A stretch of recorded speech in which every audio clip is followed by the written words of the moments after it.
মৌসুমীর সংসারে সবাইকে জানাই স্বাগত। শুভ সকালের অনেক শুভেচ্ছা, অনেক ভালোবাসা। আশা করি আপনারা সবাই ভালো আছেন। তো আজকে আপনারা এটা মঙ্গলবারের ব্লগ দেখছেন।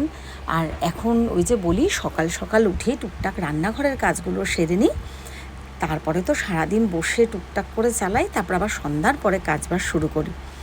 তো যথারীতি আজকেও সেটা করছি। আশা করি ভিডিওটা ভালো লাগবে। পুরো ভিডিও দেখার অনুরোধ রইল। ভালো লাগলে একটু লাইক আর কমেন্ট করে দেবেন। তো আমি সকালবেলায় আগে এসে গেছি রান্নাঘরে, একটু চা বানিয়ে নিচ্ছি।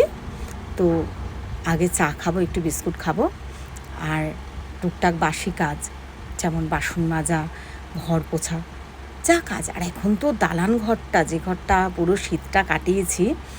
আর হ্যাঁ, এটা একটু ক্লিয়ার করে নিয়ে দুটো ঘর অনেক সময় বলি, আপনাদের হয়তো অনেকের বুঝতে অসুবিধা হতে পারে, কারণ সবাই তো আমার পাড়া প্রতিবেশী নন, মানে বাইরেরও মানুষরা দেখেন। মানে আমাদের এই বেড়া টিনটালির ঘরটা আগের, আর ওই ঘরটা নতুন হয়েছে। তো ওই ঘরটা তো কমপ্লিট হয়নি, মানে ওটা পৌরসভার যে ঘর সেই ঘর, তো কিছু সমস্যার জন্য ওটা আর কমপ্লিট হয়নি। তো ওইভাবেই ইনকমপ্লিট পড়ে রয়েছে আর কি। তো সেই ক্ষেত্রে আমাদের দুটো ঘরেই এখন ব্যবহার করি। তো ওই যে সকালবেলা টুকটাক কাজ সেরে ভেতরের বেড়ার ঘরে বসেছিলাম, আর এখন কিন্তু সন্ধ্যাবেলা এসেছি আমরা রান্নাঘরে। এখন এই ঘরটা একটু আস্তে আস্তে ঠান্ডা হয়, তাপটা কমতে থাকে। আর আজকে কিন্তু আমরা ভাত খাইনি ওবেলা, চিড়ে, দই, গ্লুকন্ডির জল এইসব খেয়েই কাটিয়েছি। তো এখন সন্ধ্যাবেলা ঋষির আঁকা পড়া এইসবে এসেছে। আজকে মঙ্গলবার ঋষির পড়া ছিল সায়েন্স গ্রুপ, কিন্তু ঋষির গায়ের অবস্থা খুব খারাপ, সারা গায়ে র্যাশ, ওর জ্বলে পুড়ে যাচ্ছে, মানে খুব কষ্ট হচ্ছে, তাই জন্য আজকে আর পড়তে যায়নি। তো আমি রান্নাঘরে এসে গেছি। সারাদিন যেহেতু সেরকম কিছুই খাওয়া হয়নি, ঋষিকে একটু জল আর ওই নুন চিনি দিয়ে একটু চিড়ে দিলাম, 2-4টা, একদম পাতলা চিড়েটা। আমি একটা শশা খাবো, তাই জন্য শশাটা একটু কেটে নিচ্ছি। আর এদিকে আমি ঋষির জন্য, আমার জন্য একটু ভাত বসিয়ে দিয়েছি, ভাত সেদ্ধ।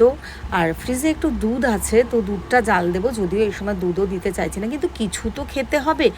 ঋষির শরীরের এমন অবস্থা, শুধু ভাবছি ওকে কিভাবে ও শরীরটা ঠান্ডা রাখা যায়, বা নিজেও কিভাবে একটু ভালো থাকতে পারি। আমারও পিঠের দিকটা খুব খারাপ অবস্থা, মানে গোটা গোটা কেমন হয়েছে। তো ওই জন্য একটু দুধও আছে, দুধটা জাল দেবো, আর একটু ভাত, ডাল সেদ্ধ, মানে এইগুলোই করে নেব।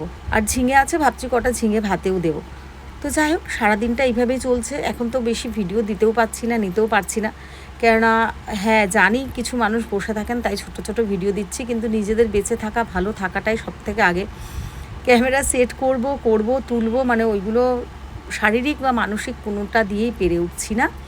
কিন্তু চেষ্টা করছি ছোট ছোট ব্লগটা কন্টিনিউ করার, যারা আমাকে ভালোবাসেন তাদের জন্য। তো আমি জানি আপনারা কিছু মানুষও আমার ভিডিও দেখার জন্য বসে থাকেন। যেটুকু যাই হোক সংসারের, সেটুকুই তুলে ধরছি। তবে হ্যাঁ, এই দিনটা হয়তো বেশি দিন থাকবে না, আবার কিছুদিন পরে বর্ষা আসবে। তবে হ্যাঁ, আগে কিন্তু বর্ষাকালে খুব কষ্ট হতো, যেহেতু আমাদের এই বেড়ার ঘরগুলো পুরো ডুবে যেত।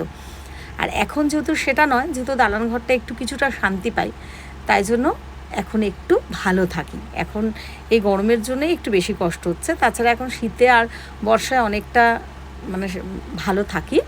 তো এই জন্যই বলে মানুষের জীবন মানে একরকম যায় না, মানে পরিবর্তনশীল। তো সেরকম আমাদের জীবনও ঠিক সেইভাবে চলছে। মানুষ সব কিছুই মানিয়ে নিতে পারে। কথায় আছে, মানুষের শরীর মহাশয়, যা সবে তাই সইবে। আর যেমন পরিস্থিতি তেমনভাবেই দিন চালাতে হবে। তো সেইভাবেই চলছি। আপনারা সবাই ভালো থাকবেন, সুস্থ থাকবেন, এই গরমটা কাটিয়ে উঠুন। একটু বৃষ্টি পড়লে সবাই আমরা আবার নিজেদের ছন্দে ফিরে আসতে পারবো। জল খাবেন বেশি করে। আর হ্যাঁ, এখন আমাদের নিউ ব্যারাকপুরে কিন্তু 43-44 পর্যন্ত মানে টেম্পারেচার উঠে যাচ্ছে, তাপমাত্রা। তো বুঝতেই পাচ্ছেন, আপনাদের কে কোথা থেকে ভিডিওটা দেখছেন, আপনাদের ওখানে তাপমাত্রা কত একটু জানাবেন। ভিডিওটা আজকে এখানেই শেষ করছি। সবাই ভালো থাকবেন, সুস্থ থাকবেন। শুভরাত্রি।